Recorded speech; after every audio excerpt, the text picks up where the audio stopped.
Көктем мезгілінде жуанның жіңішкеріп, жіңішкенің үзілетін кезі болады. Сіздер де көктем келіп әлсіреп жүрсіздер ме? Баршаға сәлем. Бүгінгі тақырыбым көктемде пайда болатын аурулар жайлы. Көктем мезгілінде ауа райының құбылмалы болуы, иммунитеттің әлсіреуі мен табиғаттың оянуы адам ағзасына әртүрлі әсер етіп, кейбір аурулардың жиіленуіне себеп болады. Көктемде жиі кездесетін ауруларға мыналар жатады. Бірінші, ЖРВИ және тұмау, жедел респираторлы вирустық инфекциялар. Ауа райының бірде жылы, бірде суық болу салдарынан тұмау мен суық тию жиілейді. Екінші, аллергия, әсіресе тозаңнан болатын. Ағаштар мен гүлдерді гүлденуі кезінде ауада тозаң көбейіп, аллергияға бейім адамдар түшкіру, мұрнынан су ағу, көздің қышуы сияқты белгілер байқалады. Үшінші, авитаминоз, дәрумен жетіспеушілігі.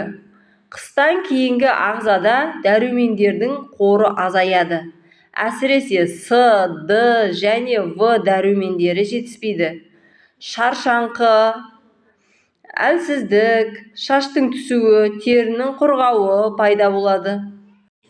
Төртінші, асқазан ішек жолдары аурулары. Ауыр тағамдардан кейінгі көктемгі жеңіл тамаққа ауысу асқазанға әсер етіп, гастрит немесе іш өту сияқты жағдайларға себеп болуы мүмкін. Бесінші, депрессия және көктемгі шаршау, астения, күн сәулесінің аздығы мен дәрумендердің жетіспеушілігі психикалық көңіл-күйге әсер етіп, ұйқышылдық, мотивациялық төмендеу байқалу басталады. Қорғану үшін не істеу керек? Бірінші, дұрыс тамақтану, дәрумендер қабылдау керек. Екінші, жаттығу жасап, таза ауада серуендеу керек. Үшінші, дәрігерге кеңесіне жүгіну керек. Аллергия болса, тозаң кезінде далада көп жүрмеу керек. Авитаминоз ауруының алдын алу жолдары. Бірінші, көкөніс, жеміс, көктемде көкшөп көбірек жеу керек. Екінші, құрамында дәруменге мол тағамдар тұтыну керек. Ет, балық, жұмыртқа, сүт өнімдері сияқты. Төртінші, күн сәулесінде көбірек жүру керек, әсіресе Д дәрумені үшін.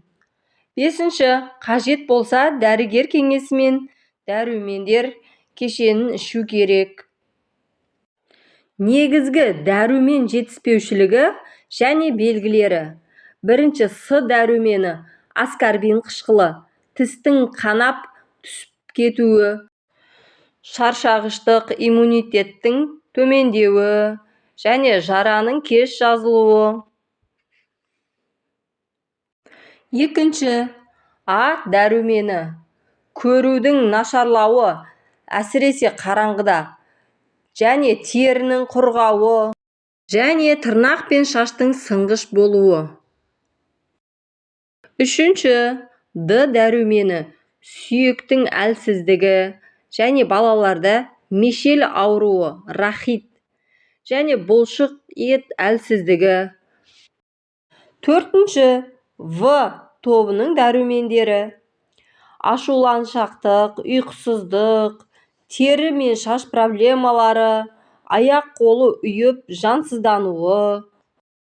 Келесі айтатыным көктемгі депрессия. Көктемде кей адамдарда көңіл-күй түсіп, өмірге деген қызығушылық азаяды. Бұл жеңіл немесе орташа деңгейдегі депрессия болуы мүмкін. Депрессияның себептері: гормондық өзгерістер, дәрумен жетіспеушілігі, қысқы күйзелістің жалғасуы, мақсаттар мен жоспарларға жетпей қалу сезімі.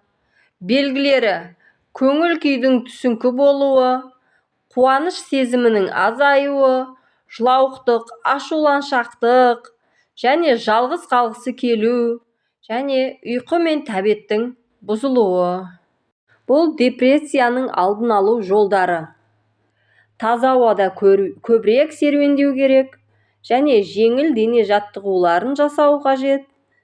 Жеміс-жидек пен көкөніс тұтынуды көбейту, және достармен жақын араласу, майопкаға шығу, ұйқы тәбетін сақтау, және қызықты істермен шұғылдану, хоббимен шұғылдану.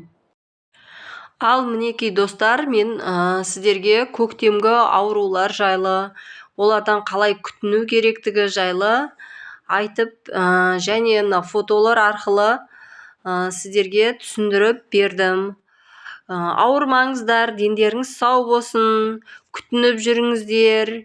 Менің арнама тіркеліп, қолдау білдіріп отырыңыздар. Қазақ арнасының дамуына үлестеріңізді қосып, видеоларды жақындарыңызбен бөлісіп отырыңыздар.